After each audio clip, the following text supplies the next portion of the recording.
Gold buyers, మీ కష్టాల్లో నమ్మకమైన మీ ఆత్మీయ నేస్తం.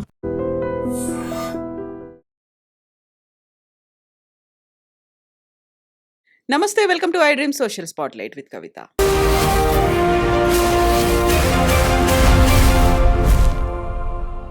నిజంగా ఒక స్ట్రోక్ అనేది వస్తుంది, అది మెదడుకు పడుతుంది, మిగతా అన్నిటి మీద ఎఫెక్ట్ పడుతుంది. ఈ అవగాహన ఎందుకు లేదు మనకు అసలు?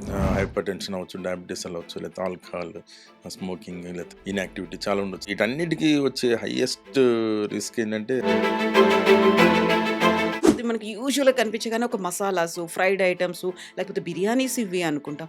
అందులో ఏది ఎక్కువ ఇంపాక్ట్ చూపిస్తోంది మన మీద? అంటే తెలియని శత్రువు ఒకళ్ళు ఉంటారు మన మనిషిలోనే, మన సొసైటీలోనే. అదే బింజ్ ఈటింగ్. తెలియకుండానే ఎక్కువ తినేయటం, ఎలా ఖర్చు పెట్టాలో ఖర్చు పెట్టకుండా, ఫిజికల్ ఇన్యాక్టివిటీ ఉండటం, ఇవన్నీ కూడా. ఇప్పుడు బ్రెయిన్ స్ట్రోక్ అనగానే మనకు యూజువల్గా ఇప్పుడు నరాలకి సంబంధించి అదేదో వస్తుంది, సడన్ షాక్ అయినప్పుడు ఇంకోటి ఏదో వస్తుంది, ఇలాంటివి అనుకుంటాం. కానీ మన ఫుడ్ వల్ల కూడా వస్తుంది అనేది ఎంతవరకు తెలుసు, ఎంతమందికి తెలుసు? మనం కంపేర్ టు ఇండియన్ దానికి కానీ వెస్ట్రన్కి ఆర్ ఈస్టర్న్ కంట్రీస్ కంపేర్ చేస్తే మన ఇండియాలో తినే ఫుడ్ క్యాలరీస్ చాలా ఎక్కువ. Extra maida are extra saturated fats ఇవన్నీ కూడా కన్జంప్షన్ ఎక్కువ ఉండటం వల్ల బ్లడ్ వెజల్స్లో ఉన్న ఎండోథీలియల్ వెజల్స్ అన్నీ కూడా డ్యామేజ్ అయ్యి ఫుల్ కంప్లీట్ ఒక సమతుల ఆహారం అనుకుంటున్నాం, బ్యాలెన్స్డ్ డైట్ అనుకుంటున్నాం. ఎంత చెప్పినా కానీ 80% రైసే ఉంటుంది అందులో, కార్బోహైడ్రేట్స్ అంటే. పచ్చడి అని లేదా పాపడు, నెయ్యి ఇవన్నీ చూస్తే 80% కార్బోహైడ్రేట్స్ ఉంటాయి. కాకపోతే మనకి రిక్వైర్మెంట్ ఏంటంటే 45 to 60% మాత్రమే మన కార్బోహైడ్రేట్స్ రిక్వైర్మెంట్.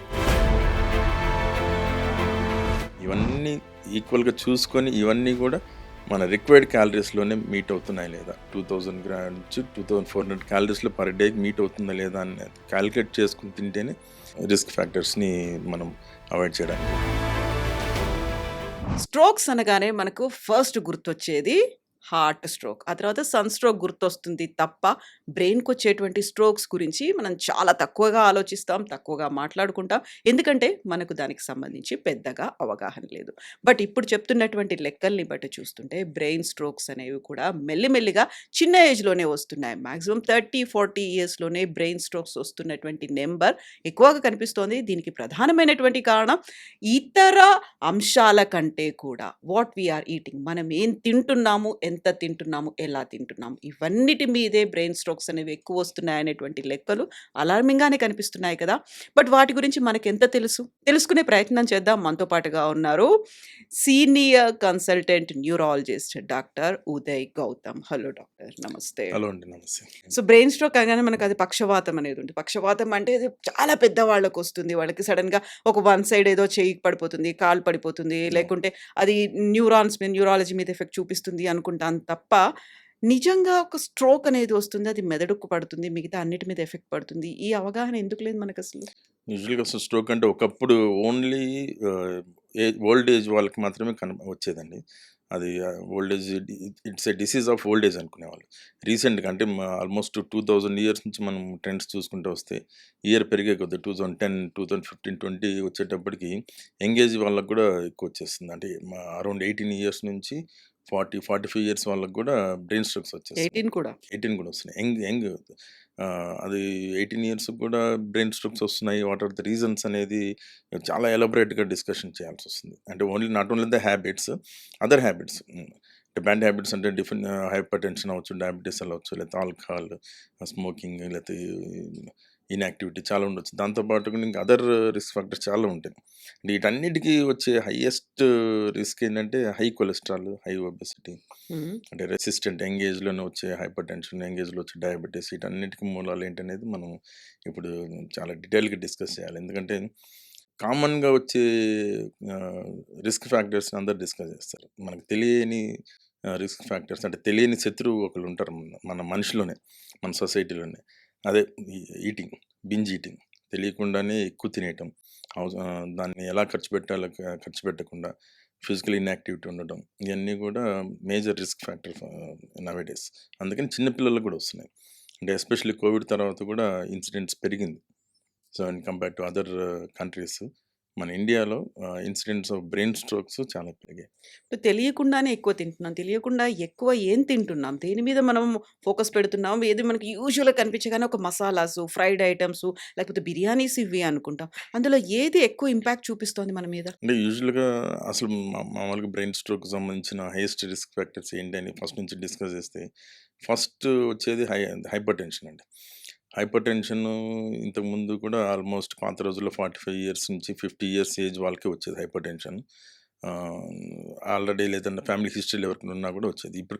ఇప్పుడు చాలా యంగ్ ఏజ్‌లో కూడా వస్తుంది. హ్మ్. ఈ హైపర్ టెన్షన్ ఎందుకు వస్తుంది అనే దానికి కూడా హైపర్ టెన్షన్ కావచ్చు, డయాబెటిస్ కావచ్చు, వీటన్నిటికి కూడా ఫస్ట్ రీజన్ ఎందుకు వస్తుందనేది కూడా చూస్తే ఫస్ట్ అంటే డీప్‌గా చూస్తే ఫుడ్ హ్యాబిట్స్ మీదనే వస్తుంది. హ్మ్. ఈ ఫుడ్ హ్యాబిట్స్ కూడా మనం కంపేర్ టు ఇండియన్ దానికి కానీ వెస్టర్న్‌కి ఆర్ ఈస్టర్న్ కంట్రీస్ కంపేర్ చేస్తే మన ఇండియాలో తినే ఫుడ్ క్యాలరీస్ చాలా ఎక్కువ.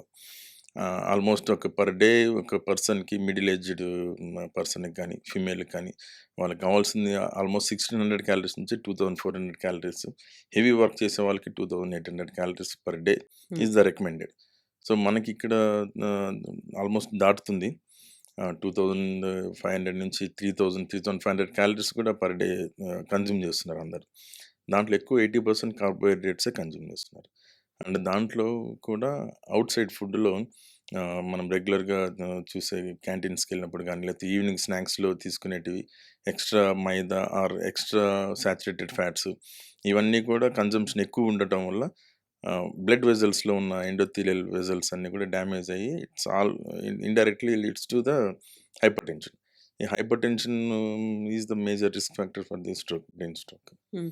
సో, ఇప్పుడు బ్రెయిన్ స్ట్రోక్ అనగానే మనకు యూజువల్‌గా ఇప్పుడు హ్మ్. నరాలకి హ్మ్. సంబంధించి అదేదో వస్తుంది. సడెన్ షాక్ అయినప్పుడు ఇంకోటేదో అవును. వస్తుంది. ఇలాంటివి అనుకుంటాం కానీ, మన హ్మ్. ఫుడ్ వల్ల కూడా వస్తుంది అనేది ఎంతవరకు తెలుసు? ఎంతమందికి తెలుసు? అది ఇదేనండి. ఫుడ్ వల్ల అనేది చాలామంది యాక్సెప్ట్ చేయరు. బ్రెయిన్ స్ట్రోక్ అనంగాల్నే లేకపోతే హార్ట్ స్ట్రోక్ గూడా అవ్వచ్చు. వాటెవర్ ద రీజన్స్ అన్నిటికి రిస్క్ ఫ్యాక్టర్స్ సేమ్ ఉంటాయి. హ్మ్. అతనికి ఎప్పటినుంచో బీపీ ఉంది. అతనికి షుగర్ ఉంది.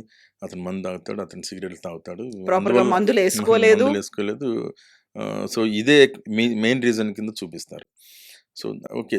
మనం ఫస్ట్ నుంచి ఒక్కొక్క రిస్క్ ఫ్యాక్టర్‌ని ఐడెంటిఫై చేసుకుంటూ వచ్చినప్పుడు హైపర్ టెన్షన్ యంగ్ ఏజ్‌లో చాలా కుర్రవాళ్ళకొస్తుంది.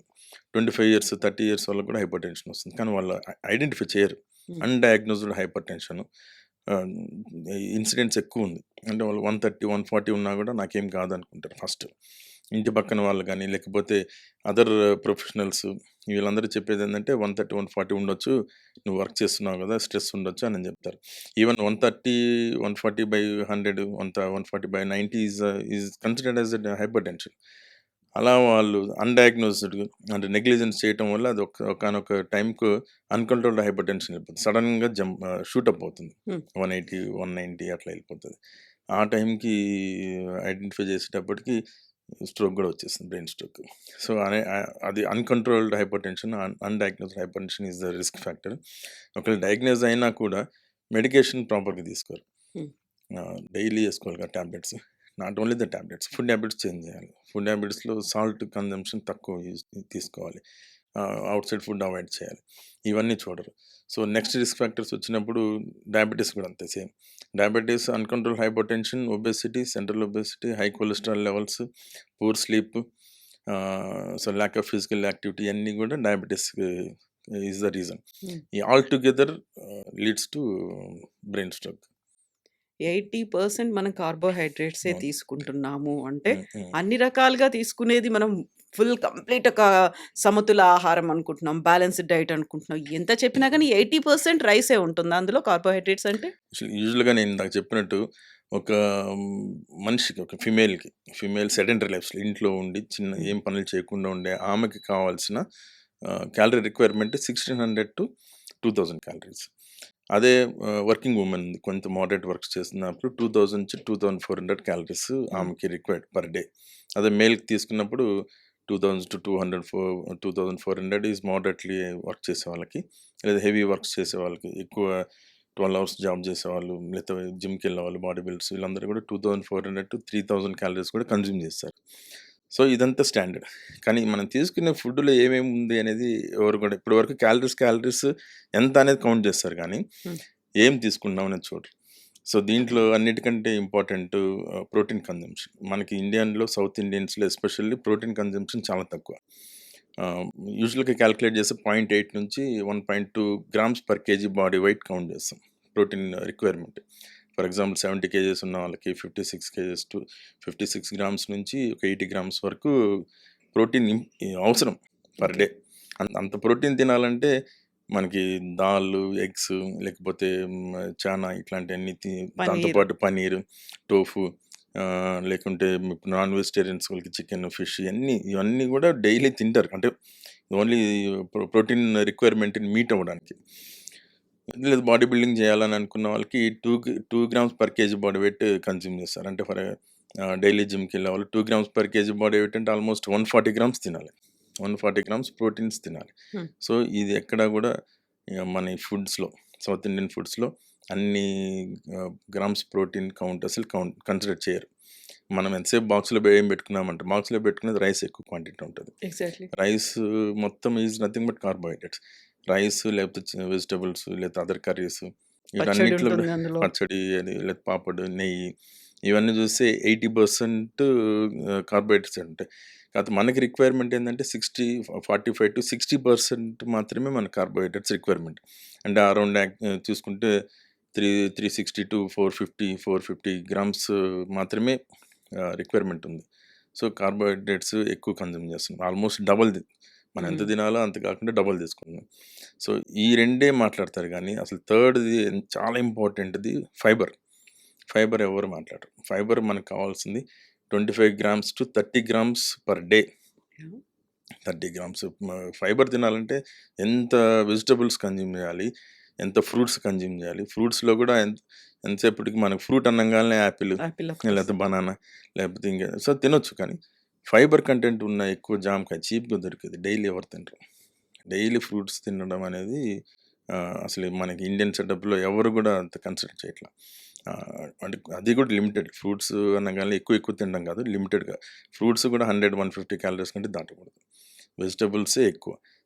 సలాడ్స్ అసలు ఎప్పుడు తినరు. ఎవరైనా రెస్టారెంట్‌కి వెళ్ళినప్పుడు సలాడ్ కీర, క్యారెట్, మొసంబి అయి ఇస్తారు తప్ప ఎవరు కూడా అసలు సలాడ్ జోలికి వెళ్ళరు. సో, ఇవన్నీ ఎవ్రీ డే ఈచ్ మీల్‌లో ఫస్ట్ తినాలి. ఫస్ట్ తిన్నప్పుడు ఇది అప్పుడు మాత్రమే మన requirement 25 grams to 30 grams per KG body wait తింటే అంటే అన్ని పర్ డే తింటేనే మనకి ఉన్నటువంటి అదర్ రిస్క్ ఫ్యాక్టర్స్ ఫుడ్ వల్ల వచ్చే రిస్క్ ఫ్యాక్టర్స్ తగ్గుతాయి. స్టమక్ ఫుల్ అవుతుంది. అంటే లేదంటే కార్బోహైడ్రేట్స్ తిన్నప్పుడు ఎక్కువ కన్జ్యూమ్ చేస్తాం. హ్మ్. ఫస్ట్ వెజిటబుల్స్ తిని, తర్వాత ప్రోటీన్ తిని, తర్వాత కార్బోహైడ్రేట్ తిని, లాస్ట్‌లో ఫ్యాట్స్ తిన్నప్పుడు అది కరెక్ట్‌గా బ్యాలెన్స్‌డ్ డైట్ అవుతుంది. బ్యాలెన్స్‌డ్ డైట్ అంటే ఎంతసేపు విటమిన్స్, మినరల్సే కాదు. Protein, fibre. యాహ్! అందులోను దీంట్లో ఫ్యాట్స్ అనంగానే ఆయిల్ కాదండి. ఆయిల్, ఘీ ఇవి కాదు. అంటే గుడ్ ఫ్యాట్స్ నట్స్‌లోనే ఉంటుంది. ఆల్మండ్స్‌లో ఉండొచ్చు. లేతే పల్లీస్‌లో ఉంటది. అవకాడో వీటన్నిటిలోని గుడ్ ఫ్యాట్స్ ఉంటాయి. ఈ గుడ్ ఫ్యాట్స్ మాత్రమే మనకి హెల్త్‌కి చాలా ఇంపార్టెంట్. అంటే మనం తీసుకునే కర్రీస్‌లో ఆయిల్ ఎలాగుంటుంది కదా! హ్మ్. అది కూడా ఫ్యాట్. ఆ ఫ్యాట్ కూడా ఓన్లీ 20-30% ఫ్యాట్ మాత్రమే పర్ డే ఈజ్ రిక్వైర్డ్. ఇవన్నీ ఈక్వల్‌గా చూసుకొని ఇవన్నీ కూడా మన రిక్వైర్డ్ క్యాలరీస్‌లోనే మీట్ అవుతున్నాయా లేదా? 2000 నుంచి 2400 క్యాలరీస్‌లో పర్ డేకి మీట్ అవుతుందా లేదా అనేది కాలిక్యులేట్ చేసుకొని తింటేనే రిస్క్ ఫ్యాక్టర్స్‌ని మనం అవాయిడ్ చేయడానికి ఉంటుంది. హ్మ్. సో, దీనికంటే అన్ని టాబ్లెట్స్ ఏసుకోవడం ఈజీ అనుకుంటారు చాలామంది. బీపీ టాబ్లెట్ ఏసుకోవడం ఈజీ, లేకపోతే స్ట్రోక్ టాబ్లెట్స్ ఏసుకోవడం ఈజీ, షుగర్ టాబ్లెట్స్ ఏసుకోవడం ఈజీ. ఇంత కాలిక్యులేట్ చేసుకొని డైలీ ఎవడు తింటాడు? ఇంత కాలిక్యులేటెడ్‌గా డైలీ వర్కౌట్స్ ఎవడు చేస్తాడు అనుకుంటారు.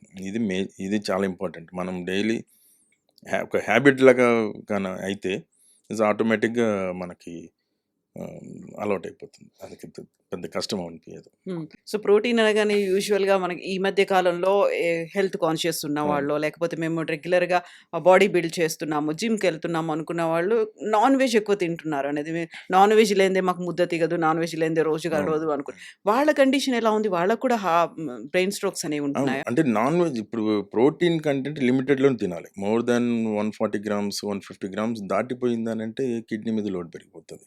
సో, ఈ లోడ్ తగ్గించాలనంటే మనం ఫైబర్స్ తినాలి గదా! Fibres, carbohydrates equal content. Only జిమ్‌కెళ్ళేవాళ్ళు మంచి క్వెషన్ అడిగారు. జిమ్‌కెళ్ళేవాళ్ళు ఓన్లీ ప్రోటీనే అనుకుంటారు. కార్బోహైడ్రేట్స్ లేకుండా మజిల్ ఎలా బిల్డ్ అవుతుంది? Carbohydrates is the power house for every individual. అసలు ఎనర్జీ అంతా వచ్చేది కార్బోహైడ్రేట్స్ నుంచి. ప్రోటీన్ నుంచి వచ్చేది స్ట్రెంగ్త్ వస్తుంది, అంటే మజిల్ బిల్డ్ అవడం కానీ మజిల్ గ్రో అవడం అంతా ప్రోటీన్ నుంచి. ఎనర్జీ కావాలి కదా. Carbohydrates equal quantity same 45-50% or 60% proteins తినాలి. Fibre is very much important. Fibres తినకపోతే ఆటోమేటిక్గా మనకి other risk factors, protein overload అయిపోతుంది. అది కంపల్సరీ బ్యాలెన్స్డ్గానే ఉండాలి ఎప్పుడైనా. జిమ్కి వెళ్ళే వాళ్ళు అవ్వచ్చు. అందుకే నేను ఇందాక అన్నట్టు నార్మల్ ఇండివిజువల్స్ జిమ్ కానీ బాడీ బిల్డింగ్ రిక్వైర్మెంట్ లేని వాళ్ళకి 0.8 to 1.2 grams per kg body weight మాత్రమే వాళ్ళకి సరిపోతుంది. అంటే 70 grams ఈజ్ ఎనఫ్ వాళ్ళకి. జిమ్కి వెళ్ళే వాళ్ళకి double quantity. So only 2 grams per kg body weight, అంటే 140 grams of protein per day తినాలి. అంటే ఇప్పుడు ఆర్నాల్డ్ ష్వార్జ్నెగర్ లాంటి వాళ్ళు 3 grams per kg body weight తింటారు. వాళ్ళకి ఏంటంటే ఫ్యూచర్లో వాళ్ళ కిడ్నీలు పోయినా పర్వాలేదు, వాళ్ళు ఉన్న ఆ పీరియడ్లో, ఆ గోల్డెన్ పీరియడ్లో మేము మంచి బాడీ బిల్డర్ అవ్వాలని అనుకుంటారు చాలామంది. సో అది ప్రొఫెషనల్గా కాబట్టి వాళ్ళు 3 grams తిన్నా అది దట్స్ డిపెండ్స్ వాళ్ళ ఇష్టం. మనం రికమెండ్ చేసేది 1 gram per kg body weight. Maximum జిమ్కి వెళ్ళే వాళ్ళకి 2 grams per kg body weight protein. అంతకుమించి ఎక్స్ట్రా వెళ్ళటం అనేది కొంత రిస్కే. గోల్డెన్ పీరియడ్ అన్నారు కాబట్టి మనకి లైఫ్ అనేది ఒకేసారి ఉంటుంది. పుడతామా మళ్ళీ ఏంటి అనుకుని ఇప్పుడే మొత్తం అనుభవించేయాలి, అన్ని రెస్ట్రిక్షన్స్ కంట్రోల్గా ఇవన్నీ లేకుండా మనకి ఎంత అయితే ఏజ్ ఉందో అంత ఏజ్ వరకు తిందాము, తాగుదాం, కొంచెం ఎంజాయ్ చేద్దాము, పార్టీలకు వెళ్దాం, ఇలా అనేటువంటి ఒక మైండ్ సెట్ అది సరికొత్తగా అడాప్ట్ అయినటువంటి ఒక కల్చర్ లాగా కనిపిస్తోంది కదా. ఆ కల్చర్ని చూస్తే ఏమనిపిస్తోంది మీకు? యూజువల్గా కోవిడ్ తర్వాత వచ్చింది ఈ కల్చర్. ఎవరు బతుకుతారు, ఎవరు పోతారు, జీవితం శాశ్వతం కాదు, ఉన్న రోజులు అనుభవిద్దాము, ఇలా వచ్చిన కాన్సెప్ట్ అది కోవిడ్ తర్వాత. అంటే చాలామంది ప్రవచనకర్తలు కూడా చెప్తుంటారు, ఇష్టం వచ్చినంత తిని అన్ని సుఖాలు అనుభవించి 50కి పోతే పర్వాలేదా, ఏమైనా నష్టమా, భూమికి ఇంకా భారం తగ్గుద్దని చెప్పినప్పుడు పబ్లిక్ కూడా దాన్ని అడాప్ట్ చేయడానికి ఈజీగా ఇష్టపడుతున్నారు. అంటే లైఫ్ అనేది కేవలం తినడం, తాగడం, పడుకోవడం ఒక్కటే కాదు. సో మనం ఇంకేదైనా అసలు మనం పుట్టినందుకు మన ప్రొఫెషన్ని మనం ఏం చేసాం, మనం ఏం చేసుకున్నాం, మన ఫ్యామిలీకి ఏం చేసాం, సొసైటీకి మన కంట్రిబ్యూషన్ ఏంటి. సో ఇది ఇంపార్టెంట్. అలా అని చెప్పి తినొద్దని కాదు, తింటున్నారు. అంటే మనం 50 ఏళ్ళకే పోతే ఇష్టం వచ్చినట్టు తిని అనుభవించి వాట్ ఈస్ ద మ్యాటర్. అంటే other countries, eastern countries especially Japan కానీ, చైనా కానీ, సౌత్ కొరియా, రష్యా, వీళ్ళందరూ 100 yearsలో కూడా ఎంత హెల్తీగా ఉండాలని వాళ్ళు ఆలోచిస్తున్నారు. అంటే కోవిడ్ వచ్చినా దాన్ని ఫైట్ చేస్తారు, ఇంకొక వైరస్ రావచ్చు దాన్ని ఫైట్ చేస్తారు. ఫైట్ చేస్తూ ఎలా వెళ్ళాలి, ఎలా ఏజ్ని పెంచుకోవాలి, ఆ ఏజ్లో కూడా 100 years ఏజ్లో కూడా మనం ఎంత యాక్టివ్గా ఉండి మన సొసైటీకి కానీ, మన ఫ్యామిలీకి కానీ, మనకి కానీ ఎంత ప్రొడక్టివిటీ ఇవ్వాలి, ఎంతవరకు కష్టపడాలని ఆలోచన చేస్తారు.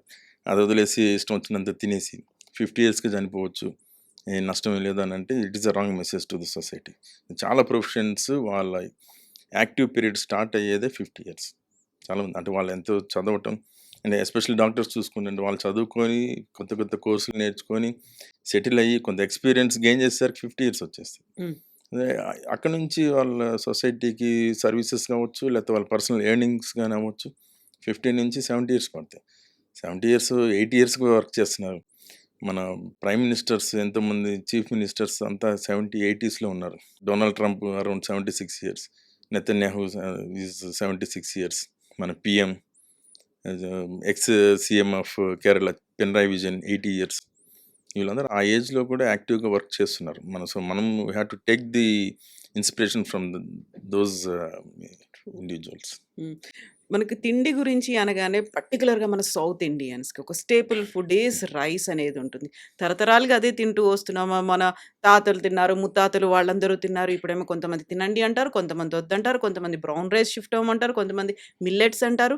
డైట్ గురించే ప్రాపర్గా అవగాహన లేదు, డైట్ గురించే బోల్డ్ అని మిత్స్ ఉన్నాయి. ఒక అవేర్నెస్ రావాలంటే what exactly is the ideal food అసలు? యాక్చువల్లీ అసలు ఫుడ్ గురించి మనం ఎందుకు మాట్లాడుతున్నాం అసలు ఈ స్ట్రోక్లో అని అంటే, మనం ఏదైతే లిమిటెడ్ క్యాలరీస్ కాకుండా ఎక్స్ట్రా అన్లిమిటెడ్ క్యాలరీస్కి వెళ్ళినప్పుడు అవన్నీ కూడా సడన్గా బ్లడ్లోకి రిలీజ్ అవుతాయి.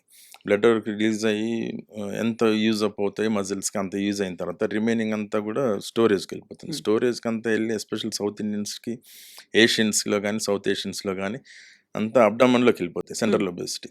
అంటే విజరల్ ఫ్యాట్ అంటాం. అంటే కంపేర్ టు సబ్క్యూటినియస్ ఫ్యాట్కి visceral fat is the highest risk. అంటే విజరల్ ఫ్యాట్ నుంచి అండ్ అబ్డమ్ సెంట్రల్ ఒబేసిటీ నుంచి వచ్చే కొన్ని substances directly cause damage to the blood vessels internal endothelium అని ఉంటుంది. దాన్ని డ్యామేజ్ కాజ్ చేస్తే ఆటోమేటిక్గా క్లాట్ ఫార్మేషన్ వస్తుంది. Clot formation hypertension, obesity, diabetes and leads to brain or heart strokes. అసలు ఈ డైట్ గురించి మనం అనుకున్నప్పుడు ఈ సౌత్ ఇండియాలో ఎందుకు ఎక్కువ ఉంది, రైస్ ఎక్కువ తింటున్నారంటే మనం తీసుకునే రెగ్యులర్ డైట్స్ ఇంట్లో అవ్వచ్చు, లేకపోతే రెస్టారెంట్స్కి వెళ్ళినప్పుడు అవ్వచ్చు. రెస్టారెంట్స్లో అయితే సౌత్ ఇండియన్ థాలీ అని పెడతారు. మొత్తం అన్నిట్లోనూ చిన్న చిన్న కప్స్లో అన్నీ ఉంటాయి. కర్రీస్ ఉంటాయి, ఫైబర్ ఉంటుంది, స్వీట్ ఉంటాయి, ఉంటుంది. స్వీట్ ఉంటుంది. రైస్ మాత్రం అన్లిమిటెడ్ రైస్ చాలా ఎక్కువ పెడతారు. అన్లిమిటెడ్ రైస్ దాంట్లో మనం ఎలాగ అన్లిమిటెడ్ ఫ్రీ కదండి ఇది. మనం ఎంత తిన్నా కూడా ఛార్జ్ చేయడు. సో ఫ్రీ అని చెప్పి ఎక్కువ తినేస్తారు. అన్ని కర్రీస్ వేసుకుంటారు. మళ్ళీ స్వీట్ తింటారు. స్వీట్ అయిన తర్వాత మళ్ళీ డెజర్ట్స్ తింటారు. డెజర్ట్స్ తిన్న తర్వాత మళ్ళీ కిల్లి అని ఉంటుంది. సో ఇది మన ఇండియన్లో ఉన్నటువంటి డిన్నర్కి తినే వాల్యూమ్ ఆల్మోస్ట్ క్యాలిక్యులేట్ చేస్తే 2400 to 2800 క్యాలరీస్ డే అంతా తినేదంతా ఓన్లీ నైట్. తినాల్సింది ఓన్లీ నైట్. అసలు నైటే తక్కువ తినాలి. అది ఇక్కడ తింటున్నాం మనం. పార్టీస్కి వెళ్తే ఇంకా అన్లిమిటెడ్. పార్టీస్ ఈజ్ కంప్లీట్గా అన్లిమిటెడ్.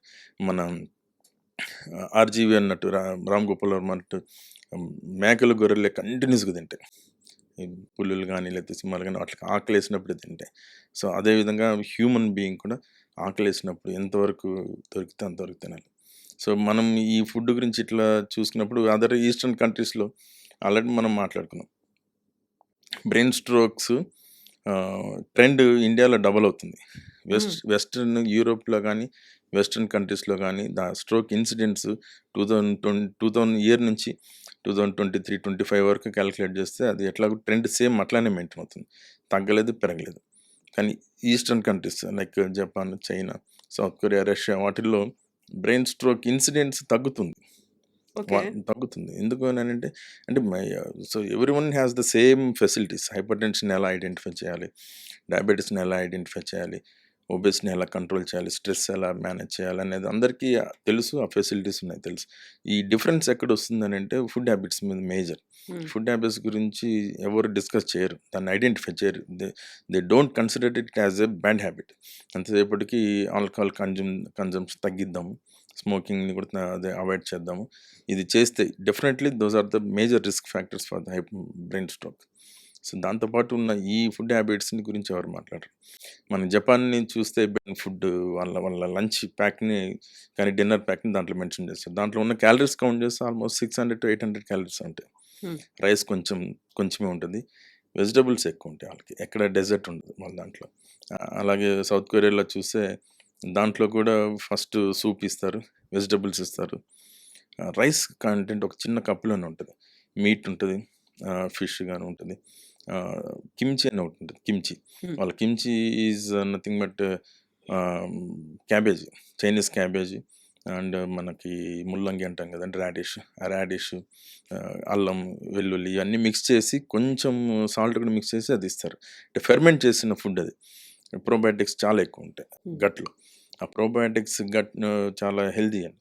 సో మనకి గట్ హెల్త్ మెయింటైన్ అయితే ఆటోమేటిక్గా ఇన్ఫ్లమేషన్ కూడా తగ్గుతుంది. సో అలా వాళ్ళు తగ్గించుకుంటున్నారు.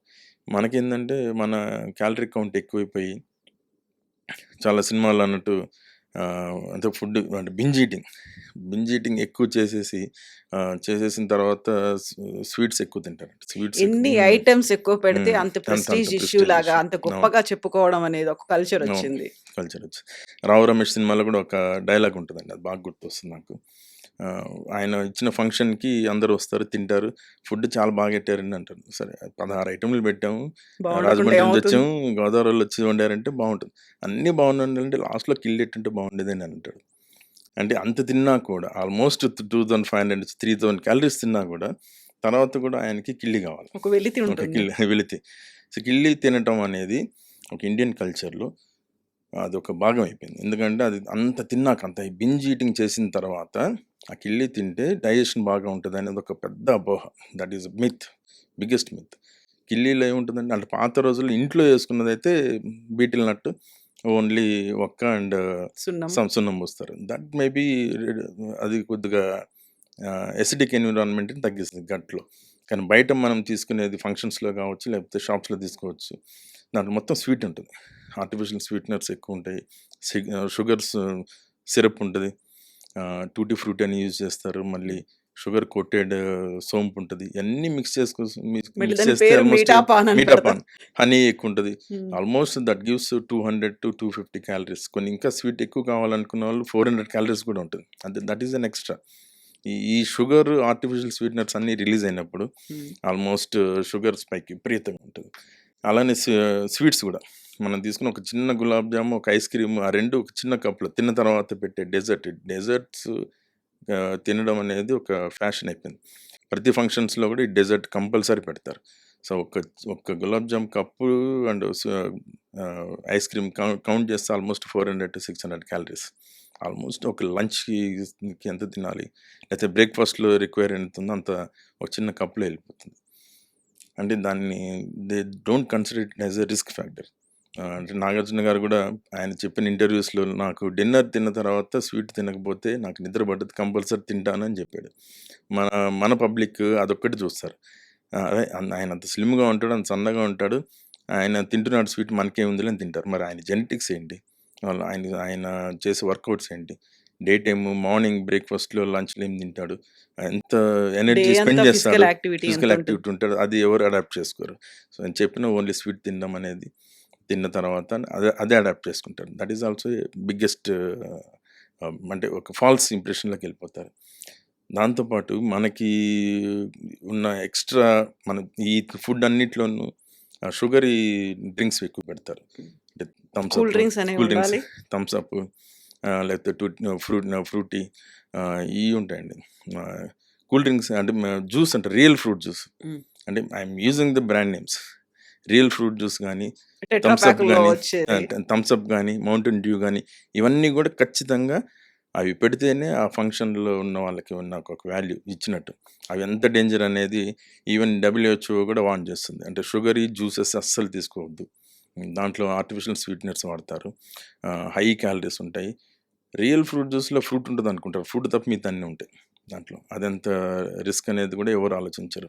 ఇంత డేంజర్ డ్రింక్స్ని మన పెద్ద పెద్ద హీరోలు కూడా దాన్ని అడ్వర్టైజ్ చేసి, దాన్ని తాగడం వల్ల మాకు ఇంత ఎనర్జీ వచ్చింది, అది తాగడం వల్ల మేము ఇన్ని ఫైట్లు చేస్తున్నాం, బిల్డింగ్లు దూకేస్తున్నాం, ఇవన్నీ కూడా తీసుకొని ఫాల్స్ స్ప్రెడ్ చేసి దానివల్ల నష్టం ఏమీ లేదు అన్నట్టుగా ప్రొజెక్ట్ చేస్తున్నారు పబ్లిక్లో.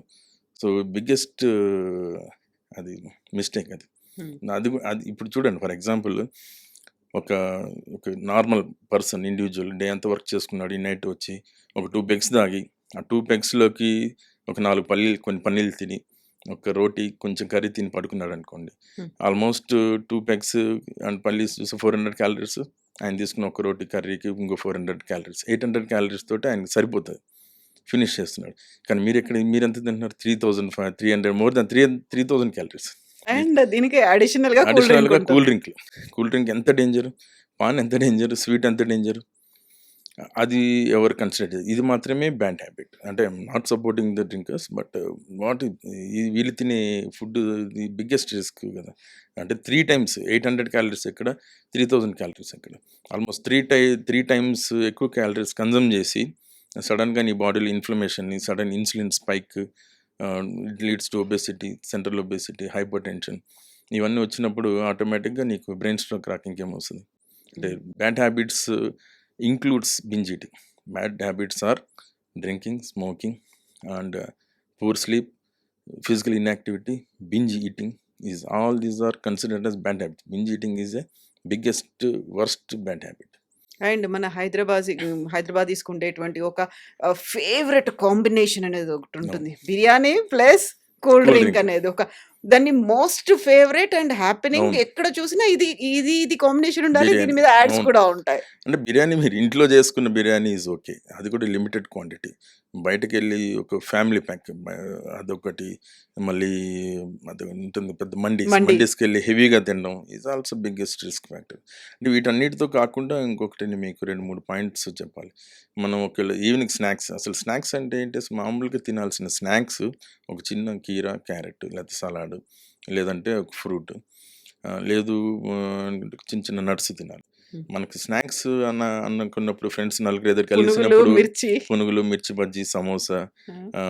మైసూర్ బోండా ఇవి కాకుండా అసలు మనకు ఏ ఏ కాఫీ షాప్‌కెళ్ళినా, ఏ కేఫ్‌కెళ్ళినా కూడా ఇరానీ చాయ్, ఉస్మానియా బిస్కెట్స్. మనం చెప్పక్కర్లేదు. రాంగానే ఇరానీ చాయ్ పెట్టేస్తాడు. 4 ఉస్మానియా బిస్కెట్లు పెట్టేస్తాడు. కానీ ఆ ఉస్మానియా బిస్కెట్లు తినటం వల్ల మీకు రేపు ఫ్యూచర్‌లో మీకు హార్ట్ స్ట్రోక్ రిస్క్ ఉందని నేను చెప్పాననుకోండి అక్కడికి, లేకపోతే బ్రెయిన్ స్ట్రోక్ రిస్క్ ఉందని చెప్పాను, నన్ను పిచ్చోడిలా చూస్తారు. ఇరానీ చాయ్‌లో మినిమమ్ 200 క్యాలరీస్ ఉంటది. దాంట్లో మలాయ్ ఎక్కువ. అంటే sudden release of fat. Yeah! దాంతో పాటు ఒక్కొక్క ఉస్మానియా బిస్కెట్ క్యాలరీ కౌంట్ చూస్తే నియర్లీ 150-200 క్యాలరీస్ ఉంటాయి. ఆల్మోస్ట్ 800. ఒక చాయ్ 4 బిస్కెట్లు తింటే 1000 క్యాలరీస్ సడన్‌గా నీ బ్లడ్‌లో రిలీజ్ అయిపోతాయి. Immediate spike. ఎందుకు రిలీజ్ అయితాయంటే ఆ ఉస్మానియా బిస్కెట్‌లో ఏముంటది మొత్తం it is made up of maida. Hmm. మైదా ఉంటది, షుగర్ యాడ్ చేస్తారు, సాల్ట్ యాడ్ చేస్తారు, సాచురేటెడ్ ఫ్యాట్స్ యాడ్ చేస్తారు. Saturated oil. ఫ్యాట్స్ నీకు ఆయిల్ కూడా పామాలిన్ ఆయిలే యూజ్ చేస్తారు వాళ్ళు. మిల్క్ పౌడర్ ఇవన్నీ మిక్స్ చేసినప్పుడు అవన్నీ కూడా ఈజీలీ డైజెస్ట్ అయితే దీంట్లో ఈజీగా డైజెస్ట్ అవుతుందంటే మంచి ఫుడ్ అని అనుకునే ఒక బిగ్గెస్ట్ మిత్ ఏదైతే ఉందో అది కూడా ఒక డేంజర్. అంటే ఈజీగా అరుగుతుంది అని అనుకుంటారు. పాత రోజులు ఈజీ అరిగితే మంచిదని అనుకుంటారు. ఈజీగా అరగడం వల్ల ఇమ్మీడియట్‌గా రిలీజ్ అవుతుంది హ్మ్. ఎనర్జీ.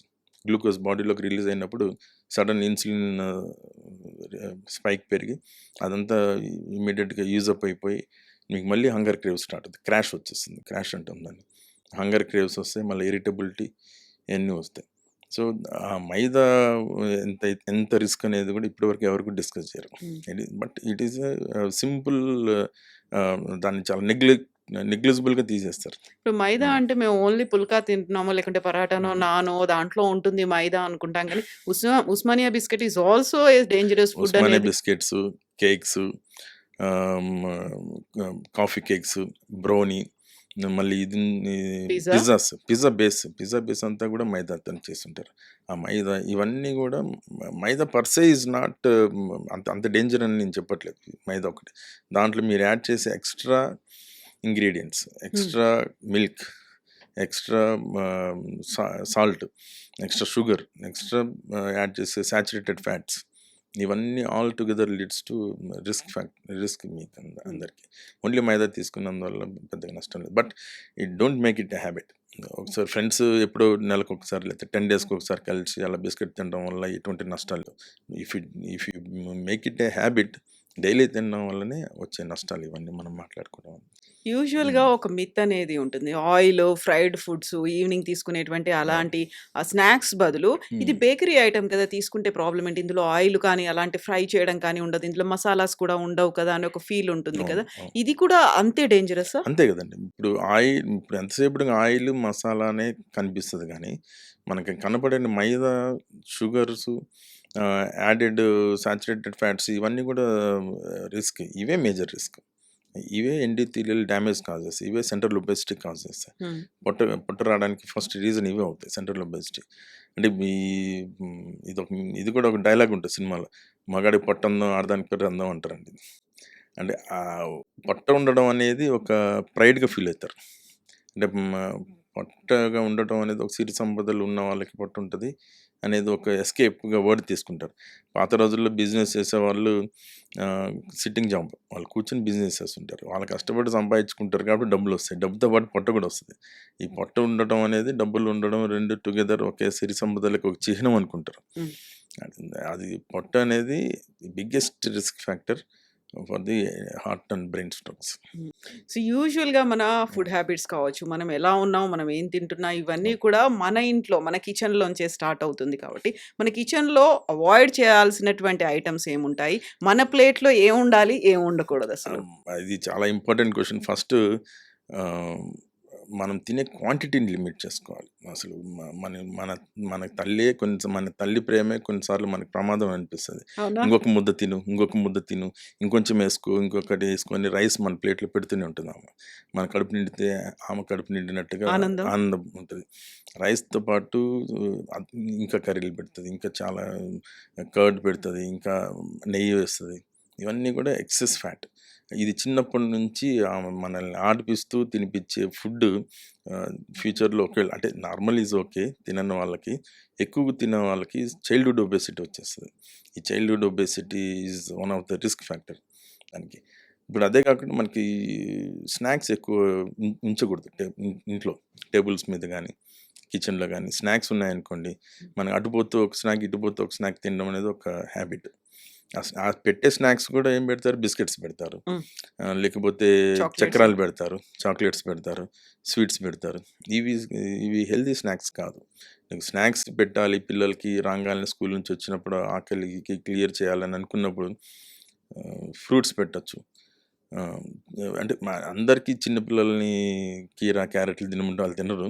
అట్‌లీస్ట్ ఫ్రూట్స్ రాంగాల్నే వాళ్ళకి ఒక యాపిల్ ఇవ్వచ్చు, బనానా ఇవ్వచ్చు, జామకాయ ఇవ్వచ్చు, పపాయ ఇవ్వచ్చు, పొమోగ్రానేట్ ఇవ్వచ్చు. ఆల్ దీస్ పొమోగ్రానేట్, బెర్రీస్ ఇవన్నీ కూడా యాంటీ ఆక్సిడెంట్స్‌గా పనిచేస్తాయి. మనకి one of the considered as a good foods. అవన్నీ చిన్న పిల్లల్లోనే క్యారెట్ కూడా సలాడ్‌తో మిక్స్ చేసి ఇవ్వడం అనేది ఒక మంచి హ్యాబిట్. పిల్లలకి ఒక అలవాటు చేయొచ్చు. ఇంకోటేందంటే నేను ఇందాక చెప్పాలనుకున్నాను. డెజర్ట్‌లో ప్రతి ఒక్కళ్ళు సరే అంటే మేము డెజర్ట్ తినకూడదా? మేము టేస్ట్ ఇది కన్సిడర్ ఇది చేయకూడదా? అని అనుకున్న వాళ్ళకి ఒక ఆల్టర్‌నేట్ కూడా మనం చూసుకోవాలండి. హ్మ్. ఫుడ్ హ్యాబిట్స్ ప్రతి దానికి ఆల్టర్‌నేట్ చూసుకోవాలి. రైస్ ఎక్కువ తినకూడదని అనుకున్నప్పుడు, నీకు టేస్టీగానే తినాలి అని అనుకున్నప్పుడు అదర్ సలాడ్స్ మిక్స్ చేసుకుంటూ తినటం. ఈ డెజర్ట్స్‌లో ఏంటంటే ఎంతసేపటికి ఐస్ క్రీమ్, గులాబ్ జామ్ లేకపోతే జిలేబీ ఇయి కాంబినేషన్. కాకుండా మీరు ఒక గ్రీక్ యోగర్ట్ ఉంటదండి. అంటే కొన్ని ఫ్రూట్స్ తినొచ్చు. గ్రీక్ యోగర్ట్ సెపరేట్ తినొచ్చు. లేకపోతే డేట్స్ సెపరేట్ తినొచ్చు. డేట్స్ అంటే లైన్ డేట్స్ కాదు. లైన్ డేట్స్‌లో మొత్తం హనీ అండ్ షుగర్ సిరప్ ఏస్తారు టేస్ట్ కోసం. ఒక అంటే ఒరిజినల్ డేట్స్ ఏమైనా దొరికితే అయి తీసుకొని ఒక మనమే ఇప్పుడు ఒక డేట్స్ కూడా డెజర్ట్ ఇప్పుడు మన చేసుకోవాలి. లయన్ డేట్స్ అనే లైన్ దాంట్లో కూడా డేట్ కాదది. డేట్ కాదది. డేట్ ఉంటది కానీ డేట్ ఫుడ్ దాంట్లో టేస్ట్ కోసం వాళ్ళు సిరప్ ఎక్కువ యాడ్ చేస్తారు. హనీ గాని, షుగర్ సిరప్ హనీ కూడా ఒరిజినల్ హనీ ఎవరు యాడ్ హ్మ్. చేయరు. హ్మ్. సో, మనం ఒక సెపరేట్ డెజర్ట్ తయారు చేసుకోవచ్చు. ఒక యోగర్ట్ యూజువల్‌గా నేను అప్పుడప్పుడు చేసుకుంటాను. ఒక యోగర్ట్‌లో కొంచెం ఒక కప్ యోగర్ట్‌లో ఆల్మండ్స్, అక్రూట్స్ చిన్న 2 ఆల్మండ్స్, ఒక చిన్న అక్రూట్, ఆహ్, ఒక ఒక 4 పిస్తా పీసెస్, ఆహ్, కాజు పీస్ ఇవన్నీ కట్ చేసి 2, 3 కిస్మిస్‌లు యాడ్ చేసి డేట్ కూడా ఒకటి ముక్కలు ముక్కలుగా కట్ చేసి వేసుకొని అది అది చేసుకుంటే చాలా మంచి టేస్టీ డెజర్ట్ తయారవుతుంది. ఎక్కడ కూడా ఆర్టిఫిషియల్ స్వీట్నర్స్ ఉండవు. షుగర్ కూడా యాడ్ చేసుకోక్కర్లేదు. టేస్ట్ హ్మ్. ఉంటుంది. That is a very good dessert.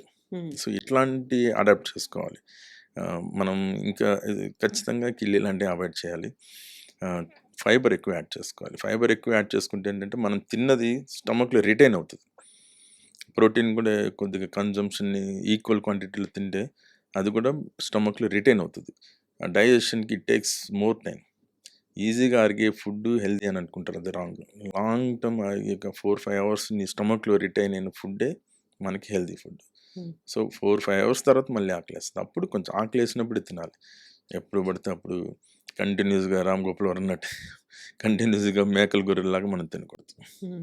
So, అమ్మలు మారాల్సినటువంటి అవసరం ఉంది. ఒక ముద్ద తిను, ఈ ఒక్క ముద్ద తిను ప్లీజ్ హ్మ్. అనుకుంటూ ఆ గోరు ముద్దలు తినిపించడం అనేది ఆ కాన్సెప్ట్ మారాలి. మారాలి. ఎందుకంటే అసలు ఎందుకు తల్లుల్ని మనం ఇక్కడ హ్మ్, మె ముందు మనం కోట్ చేస్తున్నామంటే కిచెన్ ఉండేది వాళ్ళ కంట్రోల్‌లోనే.